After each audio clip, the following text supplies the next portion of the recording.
अमर ऐं हाल में वठल दोस्तो नवीद साहब, अदी शबनम ऐं ॿियूं भेनरूं ऐं भाउर, पहिरीं त अदी अमर खे मुबारकूं ॾिजनि त तमामु हिकिड़े सुठे अंदाज़ सां ऐं हिकिड़े सुठे मौज़ूअ सां हिकिड़े नई क़िस्म जी हिकिड़ी अदबी वैक जो तमामु कयो अथनि।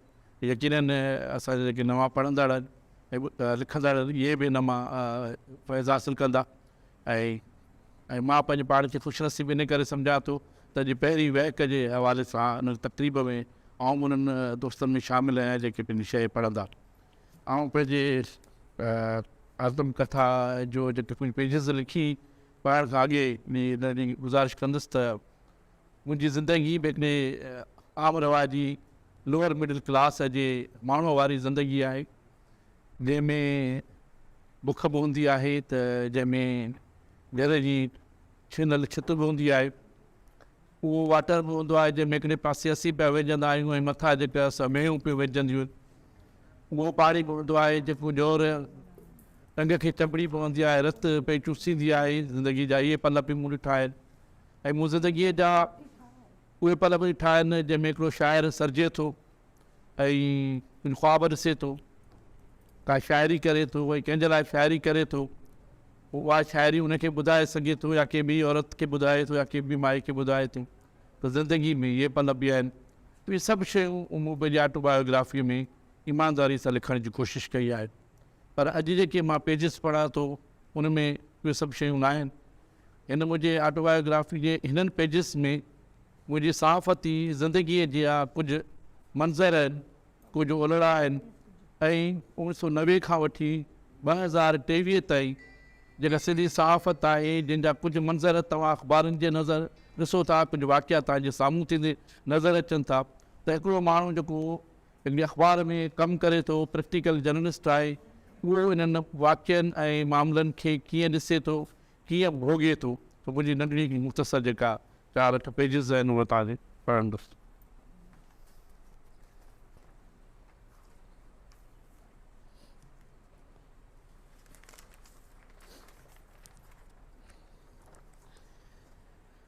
ही उहे नोट आहिनि जेकी कॾहिं कॾहिं अखियुनि मां ॻणंदे ऐं गिलनि खे छुहंदे ज़मीन में जज़्ब थींदे पसजनि था, त कॾहिं इहे अखियुनि जे अंदरि ई अंदरि ॻणंदे ऐं दिलि वटां लंघंदे उनखे ॻारे था छॾनि। शायदि ही उहे ज़ख़्म आहिनि जेके असांखे कंहिं ॿिए न पर असां पाण पंहिंजे पाण खे ॾिना आहिनि ऐं हिननि ज़ख़्मनि जो इलाजु कंहिं ॿिए न ॿाहिरि वेझ या तबीब खे न पर असांखे पाण ई करिणो आहे, पाण खे ई पंहिंजो वेझ बणिजणो आहे। उन चवणीअ जी उबतड़ त पंहिंजे वढे जो न वेझ न तबीब। 1990 वारो ॾहाको सिंधी तारीख़ सिंधी सहाफ़त जे मैदान में पाण सां गॾु अलाए छा छा खणी आयो हो। छपाई जी रंगारंगी, मौज़ुनि जी वैरायटी ऐं उन सां गॾु संजीदगी, तहक़ीक़ जी दुनिया जूं नयूं उॾामूं ऐं गहराई सां लिखण जा नवां उसलूब बि मुतारिफ़ थी रहिया हुआ। सूबेदार खे चंड जहिड़े पुट ॼमण जहिड़ियुनि ख़बरुनि खां वठी मुख़्तियारकार जे तूफ़ाने दौरे ताईं वारा सभु दौर पंहिंजी पुॼाणीअ ते पहुची रहिया हुआ। मंशियात हथ अचण वारी ख़बर जेका उन दौर में कुझु हीअं लिखी ऐं छपजंदी हुई त SSP Hyderabad coat and quote जीअं छपजंदी उहा ज़िक्र थो कयां।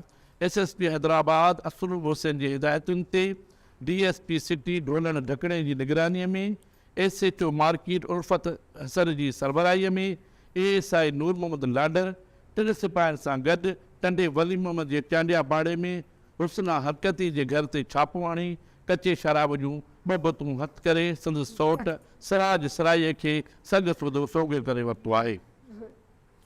सो इहो अंदाज़ तब्दील थी रहियो हो ऐं असांजूं अख़बारूं इंसानी हक़नि जी लताड़, ॻोठनि शहरनि में थींदड़ जिरगनि, असेंबलियुनि ऐवान में असांजे माण्हुनि, असांजी धरतीअ, असांजी ॿोलीअ ऐं असांजी ॿियनि हक़नि जे ख़िलाफ़ु थींदड़ ज़ाहिरी तोड़े ॻुचनि मामरनि खे पंहिंजनि पहिरियनि पेजनि ते जाइ ॾेई रहियूं हुयूं। उन आयल नवाण में सिर्फ़ु ख़बरूं ई पहिरें सुफ़े ते न पे छपियूं, पर ख़बरुनि जा मंज़र पस मंज़र, ज़ाहिरी तोड़े ॻुझा मतिलब ऐं मामरा, तबसरा ऐं तज़िया बि पढ़ंदड़ जी आॾो आदा पे विया। इहो ई ॾींहुं हुआ जॾहिं पहिरियों भेरो सिंधु दरिया जी पाणी जी विच बाबति ठाह थियो, जंहिंखे पाण 1991 जो वाटर अकार्ड सॾियूं था।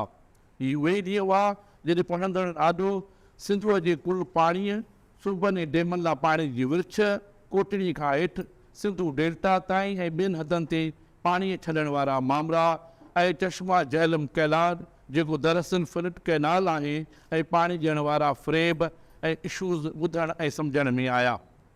इहो ई दौरु हो जॾहिं आम माण्हुनि खे ख़बर पई त सिंध जे पाणी जो वज़ीर केरु आहे ऐं आपाशी जे सूबाई वज़ीर जो नालो छा आहे, सूबाई सेक्रेटरी जो नालो छा आहे। जॾहिं टेक्निकल माहिरनि ॿुधायो त कोटड़ी खां हेठि यानी डाउन स्ट्रीम में 1991 पाणी जे ठाह तहत घटि में घटि 10 मिलियन एकड़ फुट पाणी न चढ़ियो वियो त समुंड आहिस्ते आहिस्ते ज़मीन खे पाइणु शुरू कंदो। ज़रई ज़मीन तोड़े शहर समुंड जी नज़र थी वेंदा, तिमिर जा ॿेड़ा तबाह थी वेंदा ऐं पले समेत सिंध जी ख़ासि तौर ते लाड़ वारे हिसे जी आबी जीवत पूरी थी वेंदी ऐं लखे मुहाणा बेरोज़गार थी वेंदा। तॾहिं अख़बारूं अहिड़ियूं ख़बरूं छपियूं, सेमिनार कया, गॾियल एडिटोरियल लिखिया विया, सियासी पार्टियूं बि मैदान अमल में आयूं, सियासी अॻुवाणनि ऐं कारकुननि एहतजाज कया, हर तरफ़ पाणी जी विर्छ ऐं नाइंसाफ़ी जो पड़ाॾो गूंजण लॻो। पोइ वफ़ाक़ी हुकूमत पारां सिंध जे नुमाइंदनि खे क़ाइल करण जूं कोशिशूं शुरू कयूं वयूं। इहे ॾींहं हुआ जॾहिं सिंध जी सहाफ़त नाणे वारे ठाह ऐं इन जी गुजनि खे बि कढी ॿाहिरि कढियो। सिंध वफ़ाक़ खे टेक्सन, बंदरगाह, ज़रात ऐं ॿियनि मदनि में केतिरो हिसो ॾिनो ऐं उनखे NFC अवार्ड ऐं ॿियनि मदनि में केतिरी मोट मिली, इहे अंग अखर पहिरियों भेरो पढ़िया ऐं ॿुधा विया। जिरगनि बाबति पहिरियों भेरो पब्लिक ओपिनियन ठाहिण जी शुरूआति कंदे शहूरी कोशिशि कई वई। लाड़काणे समेत केतिरनि शहरनि में अहिड़नि जिरगनि जे हवाले सां सेमिनार कराया विया। कारोकारी जे नाले में औरत जे थींदड़ क़तल वारो उहो ई दौरो जॾहिं आम सुजाॻीअ लाइ हिकु रिथाबंदीअ सां कोशिशूं कयूं वयूं। उन दौरान सिंधी अख़बारूं सिंध जे माण्हुनि जे दिलि जी धड़कन ऐं अंदर जो आवाज़ बणियल रहियूं। उन जे रद्द अमल तौरु सरकार जी हीअं ते मुंग नरजी रहिया हुआ। कॾहिं अख़बारनि जा इश्तिहार बंदि करण जा हरबा इस्तेमालु कया पिया विया त कॾहिं सहाफ़ियुनि जूं गिरफ़्तारियूं, तशदुद, जेल, अख़बारी मालिकनि जे मिटनि माइटनि जूं ॾोराइनि इलाइक़नि ॾांहुं बदिलियूं महमूल बणिजण लॻियूं। इन सॼी सूरत में जेका अहम ॻाल्हि मूंखे करणी आहे उहा हीअ आहे त अख़बारनि जो इहो बामक़सद ऐं कमिटेड किरदारु हो जंहिं सिंध जी ख़ुशहाली, आज पे ऐं माण्हू जी हर तरह जी आज़ादी जा ख़्वाब ॾिसंदड़ असांजा नौजवान ऐं सियासी सोच रखंदड़ असांजा दोस्त सियासत खे ख़ुदा हाफ़िज़ चवंदा अख़बारी मोर्चनि ॾांहुं लॾपलाड़ करणु लॻा। सुहेल सागी, फ़कीर मोहम्मद लाचारी, इमदाद ओढे, डॉक्टर जब्बार खटक खां पोइ वारी टहीअ में नाज़ सहतो, मोहम्मद ख़ान सोलंकी, मंज़ूर सोलंकी, रशीद राजड़, इरशाद गुलाबाणी, एजाज़ मंगी, अता राजड़, ताहिरा बलोच, शकील बचाणी, एडी चाडियो, लाला रहमान, इक़बाल मल्ला, शबीर बेदार भुट्टो, अयूब शेख ऐं ॿियनि अख़बारी सुफ़नि में पंहिंजी ख़्वाब जी ताबीर ॻोल्हणु शुरू कई। उन्हनि तक़रीरनि, स्टेजनि, नारनि ऐं ताड़ियुनि खे छॾे अख़बारी सुफ़नि खे पंहिंजे लफ़्ज़नि सां भड़काइणु शुरू कयो। इहो दौरु न रुॻो सिंधी अख़बारनि जे उरूज जो दौरु हो, पर इहो इन मथे ॼाणियल सहाफ़ियुनि जे उरूज जे दास्तान जो बि दौरु आहे। मंज़ूर सोलंकी जे कालम सच वॾो ॾुआरी आहे, मज़हर नगारी जे एडिटोरियल्स ऐं एजाज़ मंगी जे कालमनि सहाफ़ी दुनिया जे रिवायती ॿोलीअ खे हणी हेठि मथे करे छॾियो हो। माण्हू अख़बारनि जे पहिरियों सुफ़नि समेत अंदरनि सुफ़नि खे बि जीअं में जायूं ॾियणु लॻा हुआ। जी हा, इहो ई ॾींहुं हुआ जॾहिं सिंध जे क़ौम सियासतदाननि पिणु हिकु ख़ासि किरदारु अदा कयो जंहिं लाइ हिकु अलॻि मज़मून लिखण जी ज़रूरत आहे।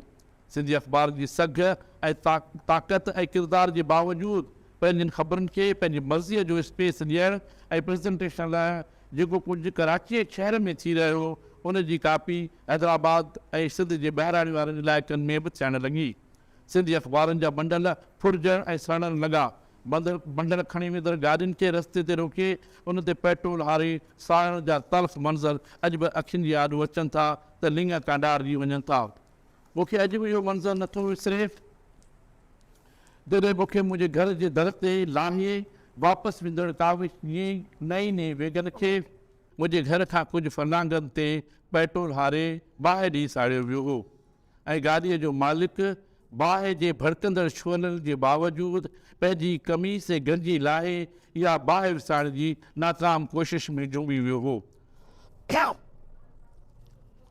उन मिसकिन माण्हूअ कुझु ॾींहं अॻे किस्तनि ते इहा गाॾी वरिती हुई। मुंहिंजे कननि में अॼु बि थेबे ज़ात जे उन वैगन अॼु बि मुंहिंजे कननि ते उन थेबे ज़ात जे उन वेगन मालिक जूं उबॾारींदड़ दाऊं शीरो बणिजी लहंदे महसूसु थिए थियूं। उन वक़्तु ईअं थिए लॻो ॼणो कंहिं गाॾी सड़ण ते दाऊं न पियो करे रोए, पर पंहिंजे के नौजवान पुट जी मर्तीअ ते पंहिंजो होश विञाए वेठो आहे। मूंखे मारवी आस्ते ॾाढो सायल पंहिंजी नई कर्टस गाॾी जे सड़ण जो उन वक़्तु एतिरी तकलीफ़ न थी हुई जेतिरी गाॾीअ में वेठल ऐं हथियारनि जे ज़ोर ते सिंध यूनिवर्सिटी में पढ़ंदड़ मुंहिंजे नौजवान पुट खे गाॾीअ मां लाहिण ऐं उनजी दिलि ऐं अखियुनि में महिनत ऐं हुन वाक़े सबबु पैदा थियल ख़ौफ़ ऐं डिपार्टमेंट संदसि न वञे सघण ते ॾुखु थियो हो। ऐं अॼु बि पंहिंजे नौजवान साथियुनि शिकारपुर जे अमीर बख़्श बिरोही, कंदकड़ जे शाहिद सुमरे ऐं लाड़काणे जे मुनीर सांगी जा लाश पंहिंजी अखियुनि जी आॾो ॾिसंदे महसूसु करियां थो, जिन खे हक़ ऐं सच जे लाइ आवाज़ बुलंद करणु, ज़ुल्म ऐं ॾाढ ऐं जबर जी आॾो न झुकण ते सज़ा तौरु फूह जवानी में गोलियूं हणी संदसि जिस्म परोण कयो वियो हो। महरापुर जो अज़ीज़ मेमण ऐं औरंगज़ेब तुने जो मौत बि इन सच जी सरबुलंदीअ लाइ जाखुड़ींदे थियो हो। सखर जे शाइर ऐं काविश रिपोर्टर शबीर बेदार भुट्टे बीमारी जे बावजूदि कई ॾींहं सखर जेल में ज़ंजीर सां जकड़ियल रहियो, पर संदसि हौसलनि उन वक़्त जे हुक्मरान खे हीणो करे विधो हो, जिन खे आज़ादु करे पंहिंजी नाकामी जो तओ पंहिंजे मुंहं ते मलियो।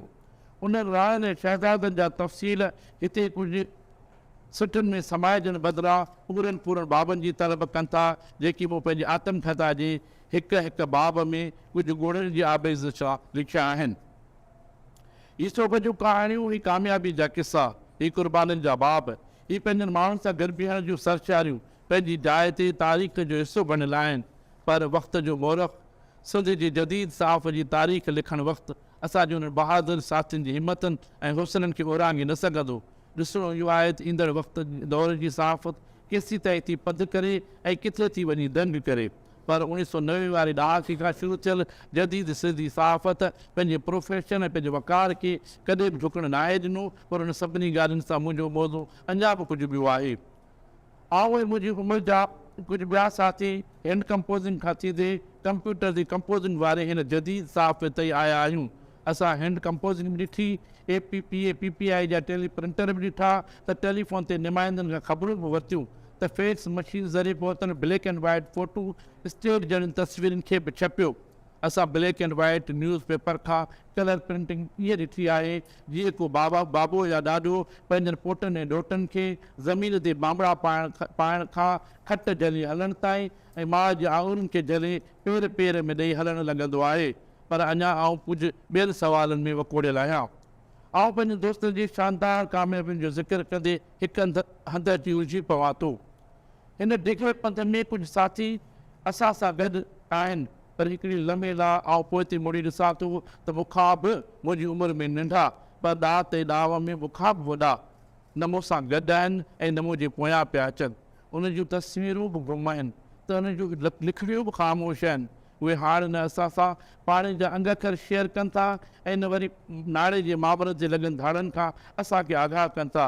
उन्हनि डिघे वक़्त खां न कंहिं औरत जी लजालुट ते कुझु लिखियो आहे, न जिरगनि में खून जे बदिले खून सां हिसाब चुक्तू थियण ते दाऊं कयूं आहिनि। ॾिसां थो इहे सभु गुम आहिनि, उन जा न सही रूप नज़र अचनि था ऐं न ई उन्हनि जो को धुंधलो चहिरो ॾिसी सघां थो। मूंखे न रशीद राजण जी तख़लीक़ी सिटनि सां भरपूर का स्टोरी मिले थी ऐं न वरी इशाद गुलाबाणी जी अंगनि अखर जी दलीलनि सां जोड़ियल का बाहि लाइ नज़र अचे थी। ऐं शकील बचाणी जी कंहिं अहिड़ी तहरीर जी बि ॻोल्हा में आहियां जेको सिंध जे ॿाहिराणनि में वञी माण्हुनि ऐं माण्हुनि सां मिली अची लिखंदो हो। मूंखे अता राजड़ बि किथे नज़र नथो अचे। उनजी खोट उनजे घर वारनि खे त यकीनन हूंदी, पर सिंध जा माण्हू बि धरती जे दाहनि में ॿुॾल संदसि तहरीरनि जे इंतज़ार में आहिनि। एॾी चाडियो जंहिंखे सिंध खे ॾिसण जी पंहिंजी अखियूं, उहो बि शायदि मींहुं रक़्सम कंदो कॾो पोइ मोकिलाए वियो आहे। मक़सूद ख़ासकिले जहिड़ो मस्तु अलस्त ऐं फ़क़ीरे रंग वारो साथी बि हाणे का ख़बर नथी जे बि क्या ख़बर नथी पइजे ऐं न को संदसि नालो थो ॿुधिजे। शबीर बेदार भुट्टो बि हाणे सखर जी पुण तां ओझल थी चुको आहे। अॼु 60 सालनि जो कोड़ो जेको अवां साम्हूं वेठो आहियां त की भले अवां बुज़ुर्ग चयो या पीसनि, पर आउं पंहिंजे कुन ते जदी साहब जी तारीख़ जे गुज़िरियल 40 सालनि जे तजुर्बनि ऐं मुशाहिदनि जी हिकु भरी खणी घुमी रहियो आहियां। मूंखे ख़बर आहे त हुननि नौजवान में वॾी मणिया हुई, वॾी विथ हुई, उन्हनि वटि कलम जी सघ बि हुई त ज़बान जी ताक़त बि हुई। उन्हनि जी उन्हनि जवानीअ में अलाए केतिरा वक़्त ऐं वहिकरा वराए छॾिया हुआ। उन्हनि वटि अलाए केतिरियूं मस्तियूं हुयूं जहिड़े ॾाढो सिंध ऐं सिंधी सहाफ़त सर मस्त बढ़ियल हुई। उहे जेके सियासी रंगनि मां सहाफ़ती रंगनि में अची रंगिजी विया हुआ, उन्हनि सभिनी सां पंहिंजो लायो निभायो। पर मुंहिंजो हिकिड़ो सुवालु आहे जंहिं वटि अगरि कंहिं वटि जवाबु आहे त उहो ज़रूरु ॿुधाए। सुवालु हीअ आहे त छा उन्हनि पंहिंजे पाण सां कुझु लायो निभायो? उन्हनि ॿियनि सां चवंदा नाइंसाफ़ी ते सदाए, उहे ॿियनि सां चवंदा नाइंसाफ़ी ते सदाए पचंदा रहिया, पिजरंदा रहिया, पर छा उन्हनि पाण सां बि को इंसाफ़ कयो? उन्हनि मां केतिरनि जवाननि रातियुनि जा सोढ़ा ख़्वाब ॾिसण बदिरां राति जे पोयनि पहिरनि ताईं जामनि सां टकराव रखियो। जाम अलाए टुटा अलाए न, पर उहे पाण आहिस्ते आहिस्ते टुटंदा विया। हिकु ॿियो सुवालु, छा जिन उमिरनि में उन्हनि मोकिलायो उहा उमिरि उन जे मोकिलाइण जी हुई? उहे विया, उहे कमज़ोर थिया, असीं कमज़ोर थियासीं। उहे थोरो ध्यानु कंदा त एतिरो जल्द उन जी हयाती ॾिया न विसामंदा।